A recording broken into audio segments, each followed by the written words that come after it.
Welcome back to How to Make Sushi. Today is the very first Q&A video that I've ever done on this channel. I posted a little post on YouTube and asked you guys for questions, and quite a few of you guys responded. Also, I picked a couple of questions from some of my other videos. So, let's get straight into it. Let's see what the first question is. Isabel Louise PH? I think that's Isabel Louise PH. Hi, what is the material of the non-stick sheets that you're using? Would like to make this at home. Thanks.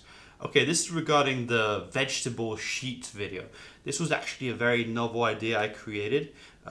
Before this, you wouldn't see this anywhere in sushi, basically. And even now, you won't see this in many restaurants. It's and the idea of making a vegetable sheet and using it as decorative thing on the outside of a sushi roll. Now, the material of the sheet is a special, I don't know what the material is actually, but I know you can get these sheets on Amazon or eBay, and they're called dehydrator non-stick sheets. In the video itself, it is linked in the description. I usually link whatever products I'm using in the video at the bottom of the video so you guys can get the same or similar products. So I'll try to remember to link that product in this video too. It's basically just if you type non-stick dehydrator sheet in Amazon, you'll find it. It's pretty widely available, and it's really good. It's quality. Without that, I wouldn't have been able to do it. Before finding that sheet, I was actually trying to do it with cling film, and it was just one hell of a mess, and it just wasn't getting these beautiful clean laminars. You really need to get this non-stick dehydrator sheet to be able to do this. Okay, next question. Alan Shaw. This New Year's Eve, me and my wife, for the first time in our lives, were making our own homemade temaki. My God, what a difference. It didn't cost us an arm and a leg, and it was absolutely delicious.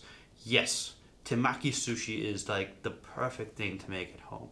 It takes zero skill. And for those of you that don't know, temaki is the hand-rolled one that looks like a cone, and it's just so easy to make. You just put a little piece of rice, put whatever ingredients you want, and you basically just hand form it into a little cone. It's so easy and it's so delicious. It's just, I think it's the best thing ever. In fact, I think I should make a temaki like series where I make like 3 or 4 different kind of temaki rolls. But realistically, just get your ingredients for sushi, make some temaki rolls, and just enjoy. There's no need to roll it into a sushi roll, use a sharp knife to cut it, and all these things. Just like a cone is just great. You just bite into it. You have as long as you have good quality ingredients, and you know, it would just be delicious. Plus, it also keeps the nori a little bit more crispy because one side doesn't really touch the rice, which is humid. So you get that little crunch of that nori, which, if you have good quality nori, is super delicious. Okay, everybody should make hand rolls and temaki sushi. Next question. Did you want to be a YouTuber from the start? V Neat. Okay, yeah, I guess that's an Asian name or something. Anyway, did I want to be a YouTuber from the start? Not at all. I remember when it wasn't even my idea to come on YouTube, to be honest. I was making sushi as a hobby on a website. It was called Makesushi.org. I just had some photos I was putting up there, and I was just writing down the recipes just so it wouldn't like be forgotten what I made. You know, just like a sort of archive. And then a friend of mine, I was showing him the website, best friend, and he told me that I should make videos or something. And he said that I should go on YouTube. And I didn't want to go on YouTube because I was a bit, embarrassed. I didn't want to be in front of a camera like this, talking to myself in a room like I am right now. And, well, the first videos were actually of some girls that were friends, and I would go and behind the scenes show them how to do it, and then they would be like the stars of my sushi show. And that was the first 2 videos, but then I couldn't keep doing that like that. So I just swallowed the bullet and give it a go. And it turned out, pretty cringy, but it was the start, and I just kept doing it and getting better and better, and the quality kept getting better. We went from shooting on potatoes to not shooting on potatoes, like a potato camera, I'm saying. Anyway, I'll link the 2 original videos in the description of this video if you guys want to see them. I actually removed them from my channel because it wasn't me at the start, so I didn't want to have that there and it was two girls that, yeah. Anyway, they'll be in the description. You can check them out just for fun. That was the origin of how to make sushi. Okay, next question. Okay, Tyler B. Your personal favorite foods, your favorite cooking style, unagi versus salmon, what do you prefer and why? Simplistic sushi versus fusion style sushi. The list can go on, but I figure I'd stop with those 4 generic topic questions. Jesus, that's quite a lot of questions. Okay, I guess let's tackle it. Your favorite foods. That's difficult because I feel like with food, it's the same as with music sometimes. If I think throughout the years, I've had things I've been very obsessed with, and then I've edited so much that I don't want to see it anymore. Just like when you find a new piece of music, you listen to it so much that after you hate it, or you don't want to hear it anymore. I feel the same way with some foods. So it's just like it depends where I am right now and what I'm obsessed with in the moment. Like for example, right now I really love this crispy skin-on chicken with a homemade barbecue sauce I make, and coriander leaves and a bit of lemon juice on top, and it's just delicious. But I've had it quite a bit now, and I'm starting to get a little bit off it. But it's so tasty. It's just got this. Oh, man, it's delicious. I think I'm gonna make a video in a bit about it, hopefully soon. I keep thinking I'm gonna make it, and then I just eat chicken and don't make the video. So hopefully I'll get around to that. Next question, your favorite cooking style? Well, how to make sushi. Obviously, I think it's sushi now. Anyway, next one, unagi versus salmon. I used to love unagi, like I was obsessed with it until someone told me this tiny little fact that you don't think about until someone tells you. And that's when you're filleting a unagi eel, you don't take out the pin bones. They're tiny, tiny, tiny little pin bones, and they're just left in there. You can see that in my video where I prepare an unagi eel. And if you don't think about it, you don't think about it. But if someone tells you about it, when you're eating it, you can sense that there's these little pin bones in there that are just edible, but you know, it freaks me out just a little bit. So I used to love it way more than I do now, but I still love it quite a lot. It's very delicious. So I'd still take unagi over salmon.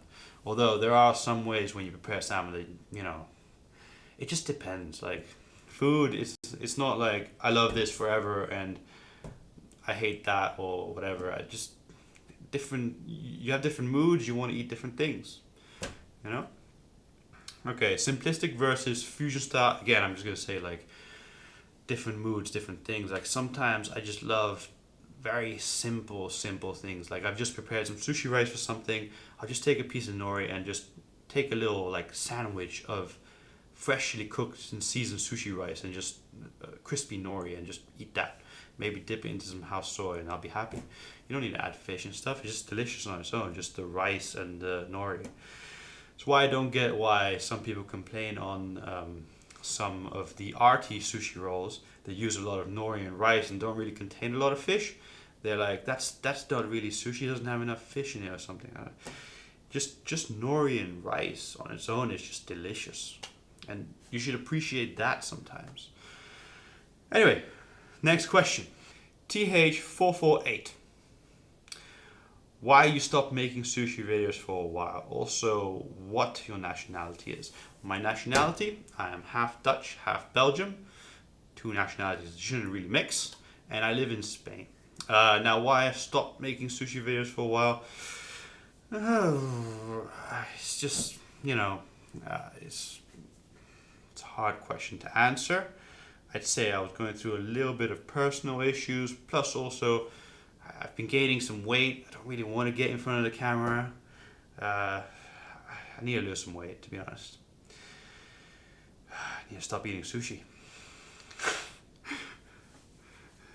Anyway, okay. MB Comedy.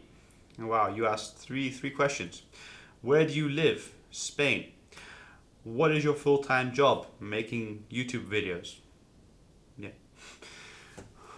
What made you fall in love with sushi?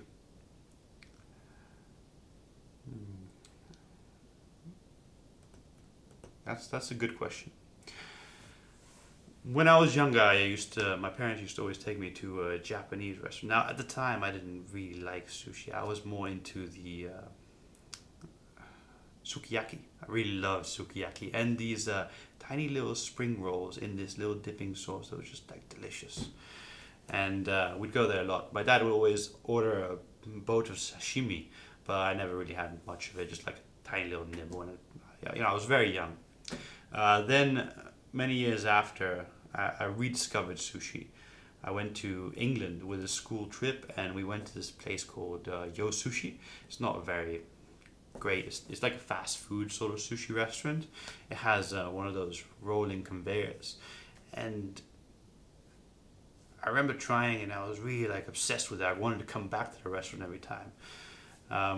And then when I came back to Spain, I started cooking a little bit on my own, trying to make some sushi. I was a little bit poor back then too, so I couldn't afford to go to sushi restaurants. It was pretty expensive kind of food to buy, So okay, so the first part of this video took quite a lot of footage, so the camera shut off right in between the story.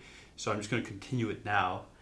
Basically to let you guys know, I was answering questions on video for like 2 hours, and I had to cut out loads of the questions because they were just too long and too many to make an interesting YouTube video. Anyway, so the end of that story is sushi was too expensive to go to restaurants all the time for, so I decided to make it at home, make it a bit cheaper. And the first sushi I made was honestly just terrible. It was just crap. And then I just improved it the next time, and I made it a little bit better. And after that, again, I improved it a little bit, and again, and again, and again, until here we are. This is now my sushi, much better than the first version. And to be honest, with life, anything you do, as long as you just keep improving it, you're just making it a little bit better than the last time you did it, then you'll just become better. And that's basically how you improve. Whether that is studying, art, anything, sports, whatever you do, just try to do it a little bit better than the last time, and you'll just progress. That's the key to life. Okay. Anya. Anya, you are Dutch, but you live in Spain. Why so? Do you work as a chef in some restaurant? I am currently not employed in any restaurant. I am Dutch and I live in Spain because, well, my parents, they met in like Gran Canaria Islands many years ago, and they traveled all over the world, and they decided to raise me in Spain, so I kind of stayed in Spain. I kind of trust their judgment. They went to quite a few places, so if they thought that Spain was a nice enough place to live, I think it's a nice enough place for me to live too. Plus, I've seen quite a lot of the world too, and I like it in Spain. Weather's good. I lived in England for a little bit. Depressing. The clouds all the time, raining. Okay, park ski. Where do you get your video ideas from, and what is the process of making these recipes? How do you make a recipe? It's a good question. Now, it's not very cut and dry. It's not like you always get this idea for a new thing in a certain way. I mean, it can be multiple things.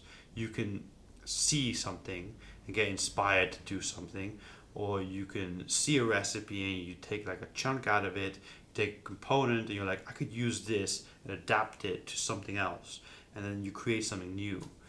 Like Picasso said, good artists copy, but great artists steal. And that's when you see something and you just like think, oh, I can take that and put these things together and create something new. And sometimes it's not very impressive, other times it will be revolutionary.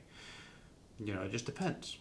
And also, ideas, where do ideas come from? Like, you can be sitting in the sauna and you can be thinking and fresh ideas come to you, or you can be, going through the internet and you see a picture of something and you're like, oh, and you think, oh, I could use something similar to that. and that's a great idea. And you like mash it up with something else, and you create something new. So yeah, and creating the recipe. How do you create the recipe? It depends the complexity of it, but there'll usually be a lot of testing. You'll test several little things. You'll change one or two measurements, see what happens. If you're baking, like some things that people have misconceptions about is that baking is like some strict science where you have to use the exact measurements or else it won't work. The beauty comes when you question that and you're like, what can I alter to this souffle recipe and still have it, be puffy? Like, what can I change? That's where the beauty comes in and the art of it. If you just keep just taking a recipe as is and replicating it, that's not creating anything. If you take a recipe and then you understand what you can change in that recipe and what you can't to get the same result, or if you just test things out, try them, see what happens, maybe you might create a better recipe. And yeah, so that's just a lot of testing, and you have to be willing to try things. If you don't try things, you'll never find out. Okay, next question. Bunny Cat Corleone. Bunny Cat Corleone. What a name. What can I use instead of avocados? I can't eat/digest them. I love avocados. They are the best thing ever. Are you sure you can't digest all avocados? Like there's this very big avocado that's called a light avocado, and it's just like it's you know how avocados taste fatty? Well, this one is just, it tastes like water. It's just amazing. Anyway, I think I didn't answer that. You can put other stuff in, like cucumber. Cucumber's a pretty cheap substitute. It's not quite the same thing. I mean, what do you like? Does it have to be a vegetable? I mean, you could have like, you can go crazy. You can do whatever you want. You can put like cooked aubergine in there for all you care. Like, just if you don't like avocados, substitute it for something you do like. I can't think of something that's very similar to avocado without being avocado because it's got that fatty texture. I mean, you'd have to go and maybe into like cheeses to get the same kind of consistency. So I can't think of anything right now. Maybe there is something. Hopefully some people in the comments reply to this and give a better suggestion because yeah. Plant Zedva. I would like to know how to clean the fish I catch so that it is always sushi grade. And then the next question is, I know lots of Japanese fish are good for sushi. Are other fish in the Atlantic Ocean just as good? Question mark. How do the ikejime method? Oh, how to do the ikejime? That's me reading it wrong. Sorry. How to keep nori crispy? Oh man, so many questions. Let's start at the start and like we'll work our way down through this again. I wish it was just one question. Anyway, how to clean a fish when you catch it and make a sushi grade. Now, if you catch the fish yourself, I would recommend at least bleeding it out. So you cut the gills, cut the end of the tail, and hang it and let the blood drop out. Also take the guts out while you're at that. And if you want to go one step further and make it a bit better and do the ikejime method, basically that's just, you're going to cut the gills, cut the tail, and bleed it out. But before you do, you want to stick a metal rod through the spine of the fish. It needs to be a pretty thin metal rod and pretty long. And what this does is it kills the central nervous system of the fish. So when you die, your body gets these signals, biological signals, to start to decay and waste away. And if you kill the central nervous system before that message can go through the body, then the flesh doesn't decay as quick. So essentially, what you have is fish flesh that is just as if it was killed that moment. And it hasn't really decayed. So it decays much, much slower. And because you also bled it out, there's no coagulated blood in the meat. So you get a much cleaner taste. rather than, the taste of coagulated blood, fish blood, that is. Okay, so I think I answered like 2 questions there. So, Japanese fish good for sushi or Atlantic ocean fish? Fish caught in the Pacific might be slightly better than Atlantic, but I feel like they're both great oceans and they'll have great fish inside them. It just depends, what season they're caught and what fish and maybe where. But I think you can get just as good tuna in Atlantic as in the Pacific. Okay, next one. How to keep nori crispy. It seems to get soggy quickly when I make a maki. Okay, so there's... okay, first problem. Sometimes people might buy too much nori and leave it in the cupboard. I don't think that's what your question is, but if you're doing that, just buy smaller packages of nori, 6, 8 sheets, and use just what you need for that sushi, event or something. Don't store it in the cupboard and get it, soggy or something because of humidity. Now, if you're rolling sushi, there are different grades of nori, and if you have a higher grade of nori that's sort of slightly bit thicker, but not really that thick, and it's much more darker, it could resist humidity better, and it might not get as soggy as quickly. Another thing is, if you're using sushi rice that is still very warm, it would much quicker make the nori much quicker soggy. God, my English today. It's been a long day answering all these questions. Anyway, so if you let your sushi rice cool down a little bit, it should not make it as soggy. Also, when you're making a maki, it's going to get soggy over time. It just is. As soon as you add that sushi rice to the nori, it's going to start to slowly wilt it away. So you have to do it quickly. That's where the art comes. That's why a great sushi master will just take, less than a minute to make a sushi roll, because the speed is essence. Because as soon as you start applying that rice onto that nori, it starts to shrink. So suddenly you've lost 15-20% of nori sheet size. It's going to be very hard to roll that same roll.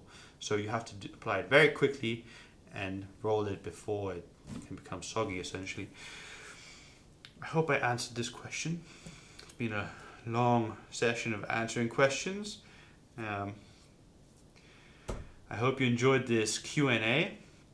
Please do add your comments below this video if you want some more questions. Hopefully I'll do another Q&A in the future and I'll select some of your questions. Thank you for watching. See you in the next one. Goodbye.